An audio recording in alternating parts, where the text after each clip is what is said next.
రూపాయలు చెల్లించినాం. ఎంత జగ్గన్న నువ్వు మళ్ళీ చెప్పాలి.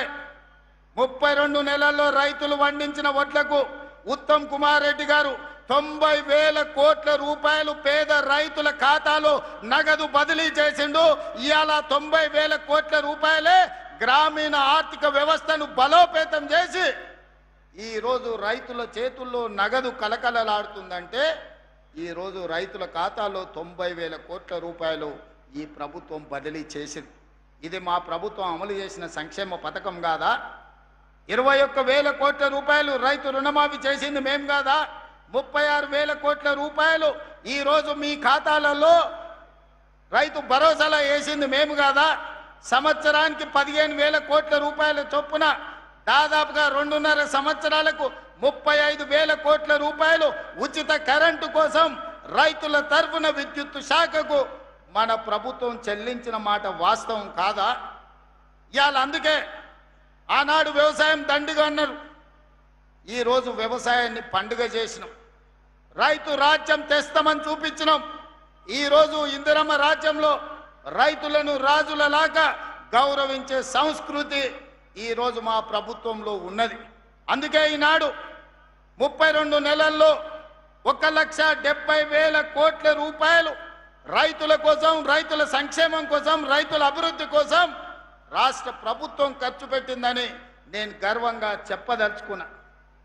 రెండవ భాగం మొదటి విడత రైతులు, రెండవ విడతలో మా ఆడబిడ్డలు మహిళల కోసం మా అక్కలందరికీ తెలుసు. నేను వస్తుంటే చూసిన ఆ వైపు కానీ ఈ వైపున కానీ ఈడ మా అక్కలు ఉన్నారు. అక్క పాలపిట్ట చీర కట్టుకున్న వాళ్ళందరూ ఒక్కసారి నిలబడు రక్క.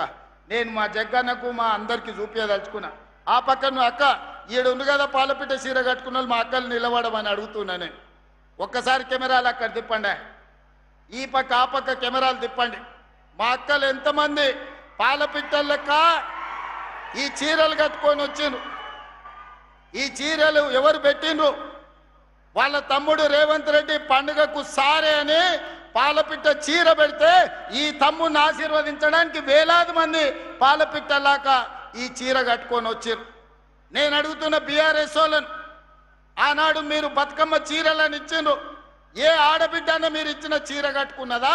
లేకపోతే ఆ చీరలు తీసుకెళ్లి పొలాల కాడ అడవి పందులను బెదిరించడానికో లేక పంట తింటున్న పిట్టలను బెదిరించడానికో కట్టిండ్రు తప్ప ఎన్నడన్నా ఆడబిడ్డలు మీరు ఇచ్చిన బతుకమ్మ చీర కట్టుకున్నారా?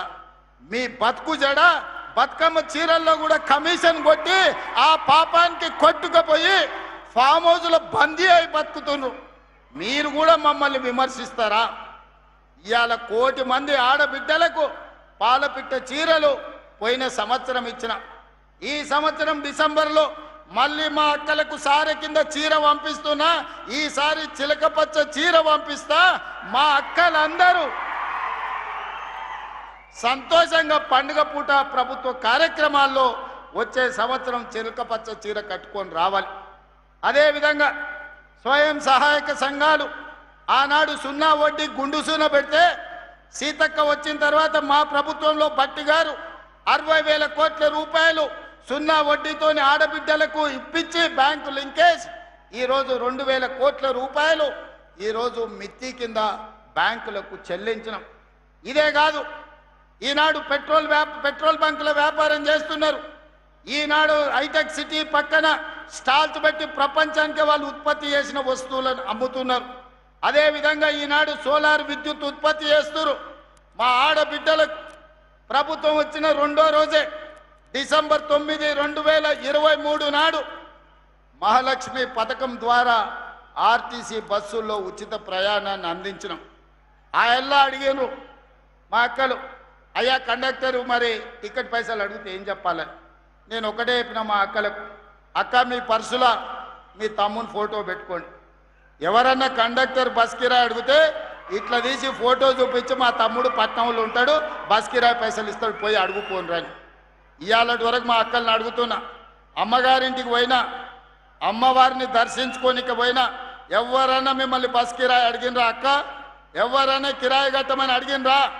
చెయ్యి అడ్డం పెడితే బస్ ఆపీరు, మీరు దిగుతున్న కాడ దించిపోయినరు తప్ప ఎవరన్నా ఒక్క పైసా మిమ్మల్ని అడిగినరా? ఇది ఉచితంగా రాలే. మీ తరపున మంత్రి పొన్నం ప్రభాకర్ గారికి 11,000 కోట్ల రూపాయలు 32 నెలల నేను బస్కీరాలు కట్టిన మా ఆడబిడ్డల కోసం. ఒక్క పైసా వాళ్ళని అడగొద్దు. అన్ని పైసలు ఎన్ని కోట్లైనా నేనే కడతా.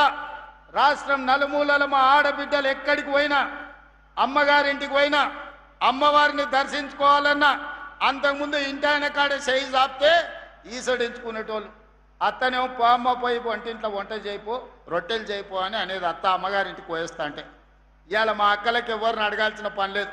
ఇంటి ఆయన బాయికాడిపోతే అమ్మగారింటికి పోయి అమ్మని చూసి మళ్ళీ ఇంటికి వచ్చేటట్టు వెసులుబాటు ఉన్నది ఇవాళ. మరి ఈ బస్సులు ఉచితంగా మీకు ఇచ్చిన మాట వాస్తవం కాదా అక్క? ఇవాళ మీకోసం 1000 బస్సులు కొనిచ్చి బస్సులో ఉచిత ప్రయాణమే కాదు 1000 బస్సులకి మిమ్మల్ని యజమానులను చేసిన మాట వాస్తవం కాదా? ఆ ఎల్ల రిలయన్స్, అదానీ, అంబానీలు విద్యుత్తు లేకపోతే పెట్రోల్ వ్యాపారంలో ఉంటే ఇవాళ మా ఆడబిడ్డలకు ఆ వ్యాపారం అందుబాటులోకి తెచ్చింది నిజం కాదా? బడి పిల్లలకు 27 లక్షల మంది పిల్లలకు బట్టలు కుట్టే బాధ్యత ఆనాడు పెద్ద పెద్ద కంపెనీలకు ఇస్తే ఆ కంపెనీలను మెడల్ పట్టి దొబ్బి ఈ ఆడబిడ్డలకు ఇచ్చిన మాట వాస్తవం కాదా? 27,000 స్కూళ్ళు రాష్ట్రంలో ఉంటే స్కూళ్ళ మెయింటెనెన్స్ మొత్తం అమ్మ ఆదర్శ పాఠశాల పేరు మీద మా ఆడబిడ్డలకు అప్పచెప్పిన మాట వాస్తవం కాదా? ఇవాళ ప్రతిదీ ఇందిరమ్మ ఇల్లు మొదటి విడత 4.5 లక్షలు, రెండో విడత 2.5 లక్షలు, 7 లక్షల ఇందిరమ్మ ఇండ్లు ఇస్తే ఆడబిడ్డల పేరు మీదనే ఇల్లు ఉండాలి అని ఆడబిడ్డల పేరు మీద ఇవాళ ఇందిరమ్మ ఇండ్లు మంజూరు చేసి 5 లక్షల రూపాయలు ఉచితంగా మీ ఖాతాలో వేస్తున్న మాట వాస్తవం కాదా? ఊరూరున ఇవాళ ఇందిరమ్మ ఇండ్లు కట్టుకుంటున్నది నిజం కాదా? అందుకే ఆయన చెప్పిన, ఇవాళ మళ్ళీ చెప్తున్నా, ఆనాడు ఊరిచ్చిండు, డబుల్ బెడ్రూమ్ ఇండ్లు అన్నాడు, డబ్బా కొట్టిండు. ఆ రోజు కొడుకు వస్తే కొడుకు కోడలు ఉంటే ఆడుంటారు, అల్లుడు బిడ్డ వస్తే ఏడవంటారు, కోడి పిల్లను కుక్క పిల్లను ఉంటే ఏడగట్టేసుకుంటారు అని అహనా పెళ్ళంటలో కోట శ్రీనివాసరావు కోడిని పైన కట్టి కింద ఉత్తపువ్వ తిన్నట్టు ప్రజలకు కథలుగా చెప్పిండు ఆయన. మీకు డబుల్ బెడ్రూమ్ ఇండ్లు రాలే, ఆయనకు మాత్రం 1000 ఎకరాల ఫామ్ హౌస్ వచ్చింది, కొడుకుకు 100 ఎకరాల ఫామ్ హౌస్ వచ్చింది, బిడ్డకు 50 ఎకరాల ఫామ్ హౌస్ వచ్చింది, అల్లుడికి 25 ఎకరాల ఫామ్ హౌస్ వచ్చింది. మన పేదోళ్ళకు మాత్రం డబుల్ బెడ్రూమ్ ఇల్లు రాలే. నిజంగానే ఆ ప్రభుత్వానికి చిత్తశుద్ధి ఉంటే సంవత్సరానికి 2 లక్షల ఇండ్లు కట్టినా 10 ఏళ్లలో 20 లక్షల ఇండ్లు కట్టే అవకాశం ఉండే, 20 లక్షల పేదోళ్లను ఓ ఇంటి వాళ్ళని చేసి వాళ్ళ ఆత్మ గౌరవాన్ని నిలబెట్టే అవకాశం ఉండే. కానీ ఏ రోజు కూడా ఆయనకు సోయి లేదు. ఆయన సోకుల మీదనే ఆయనకు ఆలోచన. 10 ఎకరాలల్లా ప్రగతి భవన్ అని పెద్ద గడి కట్టుకున్నాడు, ఫామ్ హౌజులు కట్టుకున్నాడు, కానీ మీకు మాత్రం ఇయ్యలే.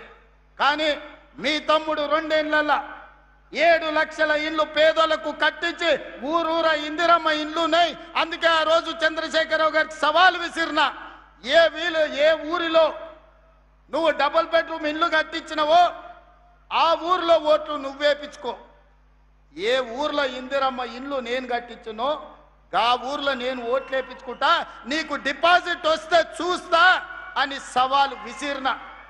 ఇవాళ కూడా సవాల్కు కట్టుబడి ఉన్నా.